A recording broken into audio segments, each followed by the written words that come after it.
All right, what's going on, everybody? Welcome back. Here we are again out here in the freaking garage. We got Lane. This is like day, well, I don't even know, man. Couple weeks. Yeah, okay. It could go a lot faster, but we only working on a couple hours a day because it's freaking cold. But it's actually starting to warm up pretty quick here. Moving along, I got to get this engine apart, but I'm gonna show Lane every single thing and all the components and all that there is on these engines, so he understands like all the way down to the basics.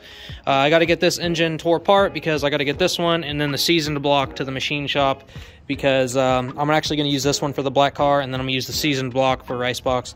And this one is going to have the billet main caps, and it's going to be completely refreshed, and it's going to look brand new. Of course, that's what the machinist said. So I'm going to get this thing completely tore apart. I'm going to go over everything with all of you guys as well as Lane, because this is actually for his knowledge and for him to learn, but I'm just bringing you guys along. It's something people don't really go in too much depth about this, and it was brought to my attention that people want to know about NAT builds from the very beginning, and this is actually as beginning as it can be. So this is a full NAT. It's got GTE rods and pistons. Just pretend it doesn't.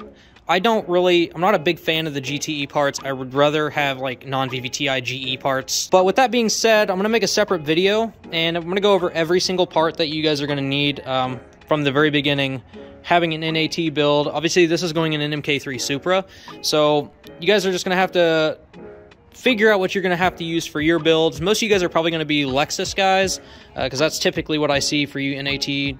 Like anybody NAT always is just trying to boost your Lexus, which this is going to be very helpful for you guys. He's got all the parts over there, and actually that's like a Lexus intercooler kit. Hopefully it works. It shouldn't be that big of a deal, but all the NAT parts are over there, and I will show you guys every single thing that you're going to need, as well as like ECU. If you guys have watched me for any period of time, or if you guys are new, I do not support super airflow converters or piggybacks, stuff like that. I'd prefer an ECU that is complete full-time engine management. So ECU master, freaking whatever you guys want to run, or whatever your tuner suggests. ECU master, Mega Squirt, AEM, Haltech, it's all user preference. So it's up to you or up to your tuner. I'll be making a separate video on that, so you guys can stay tuned for that. Obviously, you'll understand what video it is whenever you see the title. So if that's something you're interested in, be sure to subscribe. I'm going to jump into pulling this engine apart. I will be going over every single thing with you guys. It's because I'm doing it for Lane. So let's get started. All right, so for the most part, I'm probably going to explain everything to him and then go over it again with you guys. So with the stock head bolts, they are a very weird size. They're not going to be some traditional hex head. It's actually going to be an Allen type, but it's not a traditional Allen or a Torx. It's going to be something called a triple square. And what you're going to want to look for, you can get them at the local hardware store or parts store. It's going to look like this. Really weird type of deal. Kind of looks like a spline drive. I'd have to find mine. Oh, there it is. This is the size that you have to get. One point, a long time ago, I made the mistake of putting like a 10mm hex head. I got a lot of them loose except for one, and I stripped it because you have to have these spline type deal. So I welded this to the bolt, and I was able to get it out that way. But basically, you need this. You can get it at O'Reilly's. I think you get a kit of 4. There's like a pack of 4, and it's like $6. You have to have this. Don't go in like crazy and trying to do it with an Allen key. It somewhat works. More than likely, you're going to end up stripping one, and then it just sucks from there.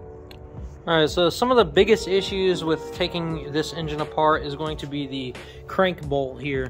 Now, a lot of these engines have never had this messed with, so what we're going to use is a Milwaukee fuel impact, and if that doesn't break it loose, then I will be showing you guys how to do it the other way, which is a scarier way. It's a lot scarier to break this bolt loose the second way. Hopefully this just works. Oh no. Okay, so what we're going to do here is you're going to use the back of the crank here, and you're going to use your engine stand as leverage. This is going to be a little bit different if the engine's on the car. This is basically based if your engine is on the stand. You're going to put a bolt in the wrench here, and then you're going to use another bolt. I'm using an old ARP bolt. They're really, really strong. You can use that bolt as a bottom leverage point, and then when you go to turn the engine to loosen it, the wrench is going to hit on the stand itself. So it's going to be a whole point of leverage. I gotta switch wrenches here. I forgot that you need a longer one. So once it's all nice and bound together here, you'll be ready to pull on the thing. Now, this bolt's gonna be so freaking tight that it doesn't matter what you do with a small breaker bar, it ain't gonna work, all right? You're gonna have to like really yank on this thing. And I'm talking like pull on it with some extra leverage. Here, good sir, you can film me do this. That works. It makes lots of noise. All right, oh, that wasn't so bad that time. All right, so right there. Now you don't have to worry. You got it broke loose. That was a lot of torque, so you don't have to worry about it. These bolts are freaking ginormous. I've never seen one break before. They always say you should buy new ones, but I don't. I've been using the same one for like years, so once we're done with that, we'll have to move on to the next part, which is just take the rest of it off. Always tackle the hardest stuff first, because once you get the headache out of the way, then you're good to go. But remember, do exactly what I'm showing you here. You just bind a wrench against the stand here, and you can use like a really strong bolt. Just make sure you put the bolts all the way in, and make sure you use a really strong bolt itself. So I'm using a flywheel bolt I'm using ARP flywheel bolt. Obviously, I'm not sure a lot of people are gonna just have those laying around, but if you're gonna use a strong bolt, if you're gonna use a bolt for this, use like a grade 10 bolt or something. Make sure it's threaded all the way in. But that's how you get that loose.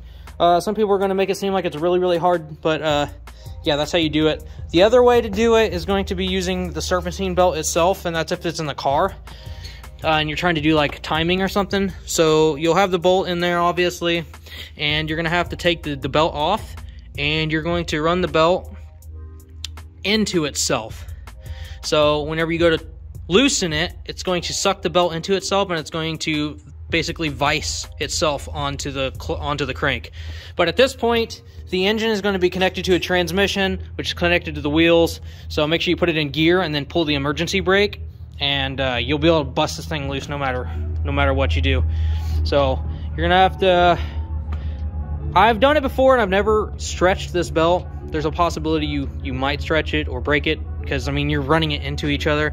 You're basically going to take this and you're going to hair loop it and shove it in here whenever you go to tighten it. So you're gonna have a loose end, and you're just gonna shove it in here and then loosen it, and it'll suck itself in, and it's gonna be its own vice. So that's how that works. In order to take the power steering pump off, you have to line the pulley up with these bolts here, and then you can take these bolts off, and that's a bracket here that holds to the air compressor for your air conditioning. So gotta loosen these and then take this one off in order to get the power steering off. All right, so for the air conditioner, the AC compressor, you'll have a bolt here, you'll have a bolt here, and then you'll have two studs, or you'll have a stud here on the back side and then a bolt here, and then the whole thing will come off. And it all sits right here on this stud. And you'll be pretty naked on this side. You can take this guy off right here. Just kind of uses a, well, there's some weird stuff you can put on here. 2 vice grips will do the job too, or 2 tighten nuts. But this stud will not be used anymore. You won't need it for anything. So you can get rid of that. Unless you're keeping your air conditioner, you won't have to keep this. So next you guys are gonna want to take off the serpentine belt tensioner. It's gonna be 3 12mm bolts. And be very careful when you guys are putting this back together, or if you're just doing the tensioner itself, to not drop these bolts down in the timing. If you guys are unaware, these engines here are interference. All the 2jzge engines are non-interference, but these here, if you drop a bolt down there, it will fall and get lodged in onto the crank gear, and basically the belt will become pulled away from the gear, and the crank will move without the cams. Whatever valves are open, the pistons will hit the valves, and you will have bent valves. So be very careful, pay attention to what you're doing when you're doing this, and if you do drop a bolt, just don't try to reach it with your fingers. Just get a magnet. You don't want to get it to fall all the way down there, because if you do, you're gonna have to take the whole front of the engine off. It's just not worth it. All right, so the alternator is just going to be a nut here and then a bolt here. Very easy to pull off. Alternator will sit on the stud. Once you get that all off, the only thing that's going to be left is the water pump, which you can't access until you take this cover off. In order to get this pulley off, which if it's never been off before, this thing is going to be a pain in the butt to get off unless you have the proper tool. So if you just get this jaw puller, I bought a set of 3 of them, 3 different sizes. This is a big one. I paid 16 bucks on eBay. This thing is really, really good. It is way better than the one that I had at O'Reilly's. So what you'll do is you'll put it in 3 points and you'll use the crank bolt. You don't want to tighten it all the way in because you need it to slide. The end of this will be a 17 or a 11/16. And what I like to do is use a socket because I don't have time to wait for a wrench to do its job. So we'll stick this guy on here and we'll just tighten it down.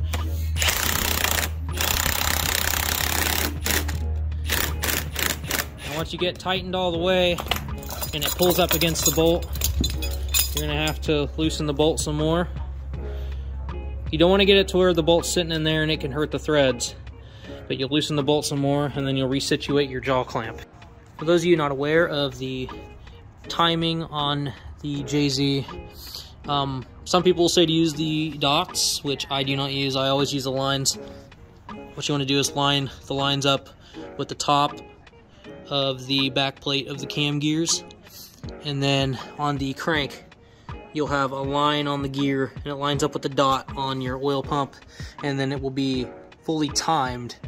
How you guys get the belt to come full tight is however you want to do it. Just make sure those marks are 100% lined up, and make sure you rotate it over by hand a couple times before you pull the pin on your tensioner. For the cam gears, the non-VVTI half of the head is going to be a 17mm, and for the VVTI gear itself, the front cap, which is the seal that seals the oil inside the gear, is going to be a 14mm hex head, and then on the inside will be a 10mm. So once you get the top part out and then you get the 10 out, the cam gear itself will slide right off. So make sure when you guys are thinking about pulling this off, do not loosen these bolts, because these bolts here are actually holding an O-ring, and the O-ring is holding the oil inside, and that's how the gear itself functions. So don't mess with those because you'll knock it out of time if you don't put it back on right. And you'll have some messed up crap happen to your engine, I promise. So next portion we're going to work on is the water pump. You'll loosen these 2 bolts. This will just come off. There's an O-ring with basically it's like a yay long little pipe, and the pipe has O-rings on both ends, and that's how it seals in this area here. But you have to, they has to have that so that way you can move this piece around. So I'm just going to take that off real quick if my gun here actually has the balls. Probably doesn't. Yeah, I didn't think so. Different gun. This one will do the job. No problem. Alright, so now that you got these off here, this will wiggle around and you just have to mess with it until you get the O-rings out. So once it's out here, you'll have this little pipe. Same way on the inside here. This is frustrating to get out whenever it hasn't been maintained in so long. But also be careful here. Your crank sensor is connected to the water pump portion. What we're doing with this block, obviously you guys know, it's going to the machine shop. So it's going to be completely disassembled. So we got to make sure that we don't pull the water pump off and rip the head off that crank sensor there. So it's just one 12mm bolt here. It's just a retainer. And then the crank sensor is free. That's how it is held on the water pump there. And then for the rest of the water pump, it's just a bunch of 12mm bolts all over the place. A couple 10mm. This one last 12 here, and then the water pump will come off at some point. This thing has been RTV'd like crazy, man. Oh, there's another 10mm. There's so many bolts in this, guys. Well, once you undo all those, it doesn't really matter. Just hit this and the whole thing falls off.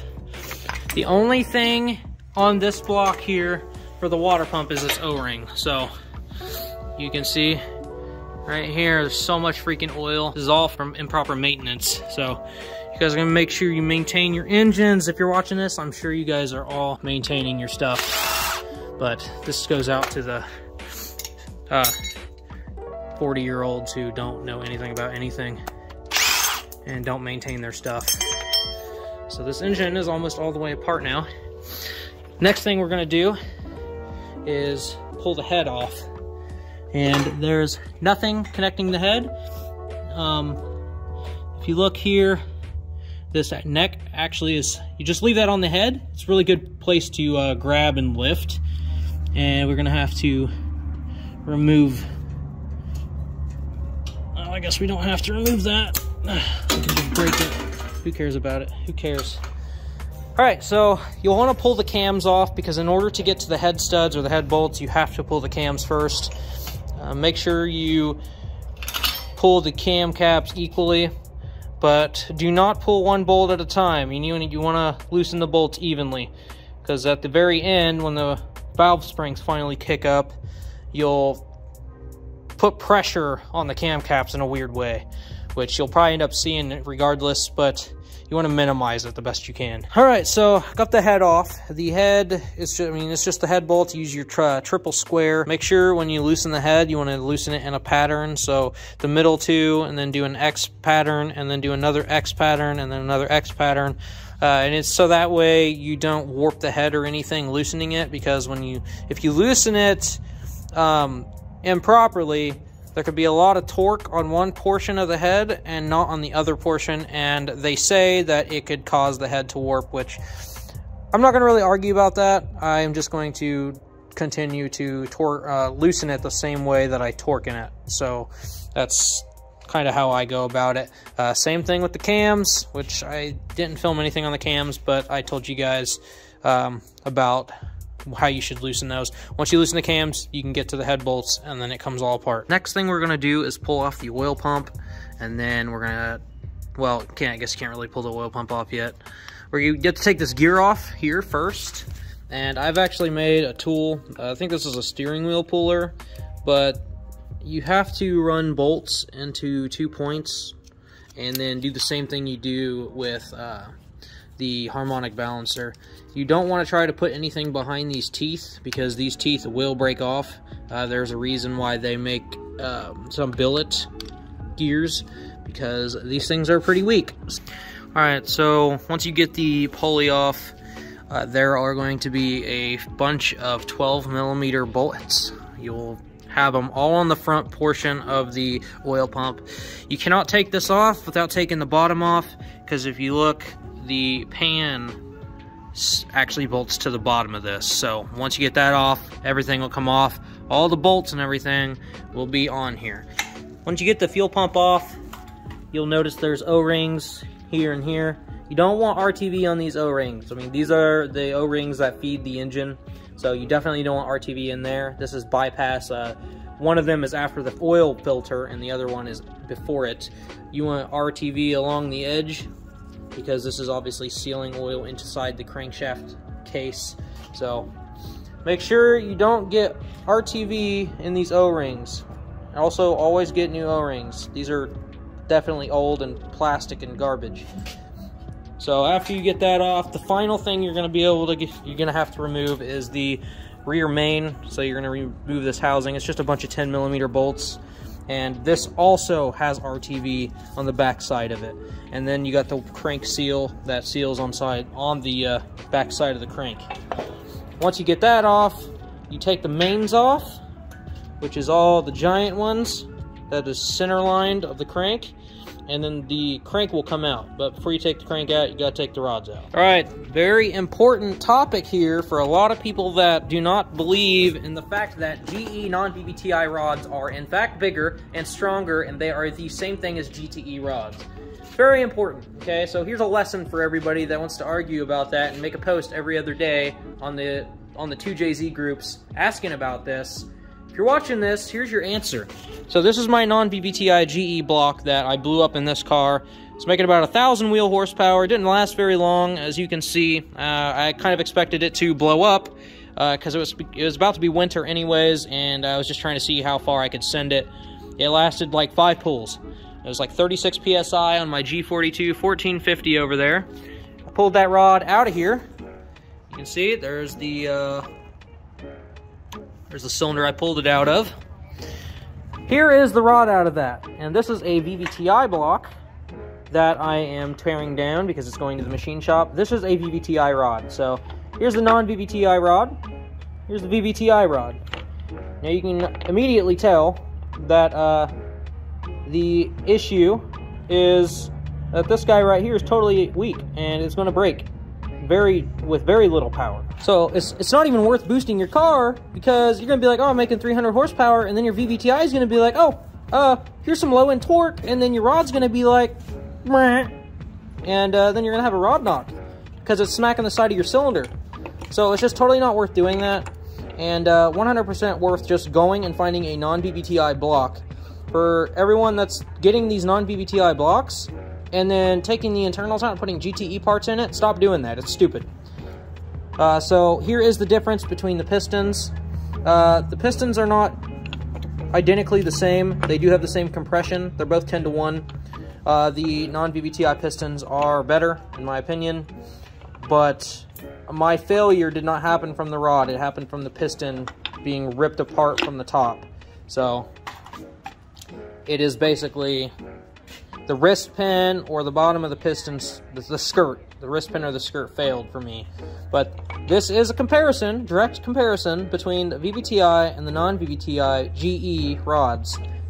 So take this and bury it in your head, not to ever be forgotten.